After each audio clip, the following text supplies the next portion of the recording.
우즈베키스탄을 소개하고 알리는 TV 우즈베키스탄입니다.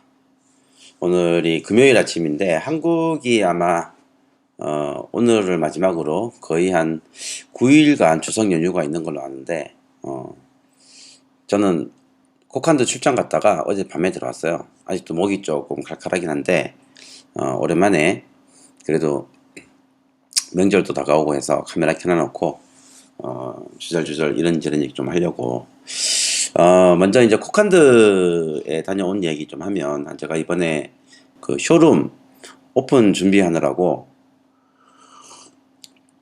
이틀 정도 시간을 보내고, 그리고 이제 오픈하고 나서 그 뒷정리들 좀 하느라고 한 이틀 정도 보내고 4일 정도 시간을 보냈어요.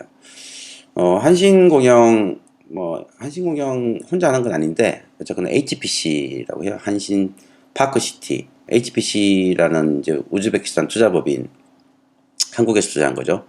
HPC가 지금 진행하는 사업에 대한 소개를 제가 영상들이나 뭐 라이브 통해서 좀 해드렸는데, 약간 조금 더 그 관련된 얘기를 하고, 그리고 이제 다른 이야기 한두 가지 아침 일찍 일어난 김에 해보려고 해요. 그 한신파크시티는 지금 코칸드 시가 확장하는 지역에 한 50헥타르 정도, 꽤 규모가 커요. 50헥타르면 제가 알기로는 그 안디잔에 지금 진행되고 있는 아사카시티라고 하는 프로젝트가 있어요. 그 GM이죠. 그러니까 우즈벡 자동차 공업성 GM에서 진행하는 사업인데, 그게 한 4,500세대 정도 돼요.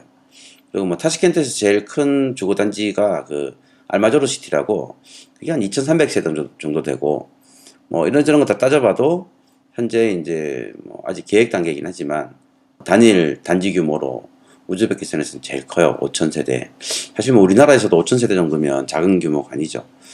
물론 이제 한 번에 하는 건 아니고 단계별로 1, 2, 3, 4 네 번에 끊어가지고 진행을 할 텐데, 뭐 그거는 이제 시장 상황이나 뭐 경제 성장 속도나 이런 걸 봐서 진행이 될 거고, 어쨌거나 한국 기업이 우즈베키스탄에 들어와서 뭔가 이제 큰 그림을 그리고 그게 이제 한 걸음 내딛는 뭐 그런 의미가 있어가지고 좀 나름대로 특별했던 시간이었고, 뭐 팬데믹 상황 때문에 좀 지연되고 있긴 하지만 뭐 그래도 일단은 지금은 진행을 하고 있어요. 그리고 뭐 제가 보여드린 영상을 보시면 전체 단지에 대한 계획안이 있고, 그리고 이제 시범 단지에 대한 계획안도 있고, 시범 단지 먼저 우선 진행을 해서 뭐 현지의 여러 가지 여건들, 뭐 인프라나 아니면 시장 상황이나 건설 기술 관련된 것들, 뭐 인허가 이런 것들에 대한 것들을 이제 학습을 하고, 그다음에 이제 본격적으로 1단계, 2단계, 3단계, 4단계 진행이 될 거예요. 뭐 1단계만 해도 뭐 1,500세대 정도 되니까 작진 않죠. 하여튼 뭐 그렇게 HPC 한신 파크시티 사업은 진행이 될 거고, 그리고 타시켄트에 지난주인가요? 뭐 대통령이 그런 얘기를 했더라고요. 이제 도시가 아스팔트가 아니라 콘크리트로 뒤덮여가고 있다. 더 이상 녹지를 훼손하지 말고 잠깐 개발을 멈출 때가 된 거 아니냐, 뭐 이런 식으로 얘기를 했어요. 사실 이제 10월 며칠이죠? 19일인가요? 날짜가 정확히 기억이 안 나는데, 10월 중순에 대통령 선거가 있어요. 이제 뭐 5명이 후보했다고 기사는 나오던데, 대통령 선거가 있으니까 아무래도 이제 일반인들이 좋아할 만한, 일반 서민들이 좋아할 만한 그런 멘트들이 더 많이 나오겠죠. 그래서 뭐 개발을, 사실은 이 타시켄트에 사는 일반 서민들 입장에서는 지금 현재 진행되고 있는 개발 사업이 본인들에게 직접적으로 영향을 주질 않아요. 어차피 그 아파트들을 사서 들어갈 수 있는 것도 아니고, 뭐 새로 개발되는 개발 이익들이 뭐 환수가 돼가지고 주변 지역들의 생활 환경을 개선시켜 주는 것도 아니고 그냥 공원만 없애버리니까.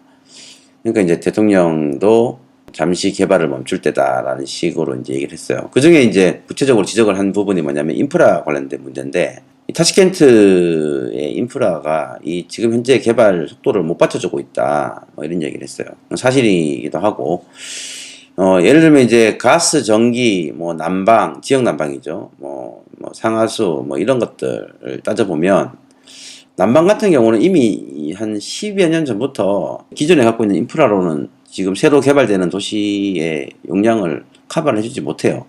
그래서 거의 한 10년이 더 됐죠. 한 12, 13년 전에도 새롭게 뭘 지으려면 지역 난방을 주질 않고 각자 자기 보일러 설치해라 이렇게 나왔어요. 이제 개발 사업하는 사람 입장에서 지역 난방을 받으면 이제 이점이 라인만 꽂으면 되거든요. 라인만 꽂으면 별도의 투자비 없이 아파트를 싸게 팔 수 있는데 이제 개별 보일러를 설치하게 되면 보일러 장비도 들어가야 되고 보일러가 설치되는 건물 공간도 필요하고 하여튼 뭐 이런저런 비용들이 많이 들어가니까 가능하면 이제 지역 난방을 받으려고 했었지만 지역 난방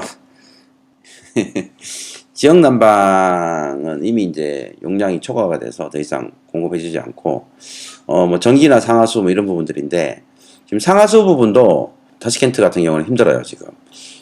이 도시 자체가 애초에 200만을 수용 가능한 인원으로 계획이 된 거고 거기에 맞게끔 인프라가 설치된 건데 사실 뭐 그런 계획을 설치할 때는 인구가 100만도 안 되셨죠. 100만도 안 된 상태에서 이제 그렇게 계획을 잡았는데 지금은 200만을 훌쩍 넘어서 거의 300만에 육박을 하고 있으니까 인프라 관련 문제가 심각하죠. 실제로 아파트 짓고 있는 것들 옆에서 보시면 딱 그 건물만 짓지 그 주변에 인프라 상하수라든가 이런 것들을 확장하는 모습은 거의 볼 수가 없어요. 그러다 보니까 이제 저기 세르겔리 쪽에 양기 하얏트라고 이제 새로 지어진 그쪽 같은 경우는 이제 하수 처리 시설이 용량이 초과돼 가지고 뭐 주변에 악취라든지 이런 문제들도 발생이 되고 뭐 일단 하여튼 뭐 그런 대통령의 멘트 때문에 당분간은 건설 관련된 인허가 조금 물량이 줄지 않을까라고 생각을 하는데 그러면 이제 반대급부적으로 지금 현재 공급되고 있는 아파트들의 가격은 올라갈 수 있겠죠. 저희가 지금 그 코칸대에 진행하고 있는 그 파크시티, 한신 파크시티 같은 경우는 별도로 이제 새롭게 다 인프라를 그 주정부 쪽에서 설치를 해주기로 돼 있어서 그 부분은 저희가 사업주 입장에서는 직접 크게 고민하지 않아도 될 부분이긴 한데 어쨌거나 타시켄트에 장기적으로 앞으로 건설 아파트 공급 시장에 대한 전망을 얘기하면 대통령 선거가 끝나기 전에는 조금 속도를 줄이지 않을까 그렇게 생각이 됩니다. 내일부터 추석 연휴인데 저도 뭐 우즈베키스탄에서 추석을 보낼 거지만 다음 주 21일이 아마 추석이라고 하더라고요. 21일 정도는 그냥 한국 명절을 해서 하루 휴무하고 저도 집에서 그냥 좀 쉴까 그렇게 생각도 하고 있습니다. 한국은 아직도 코로나 때문에 정신이 없는 것 같던데 추석 명절들 잘 보내시고 저는 또 최근에 촬영한 다양한 영상들 다시 편집이 되는 대로 쪽쪽 올리도록 하겠습니다. 그럼 다음 영상에서 뵙도록 하겠습니다.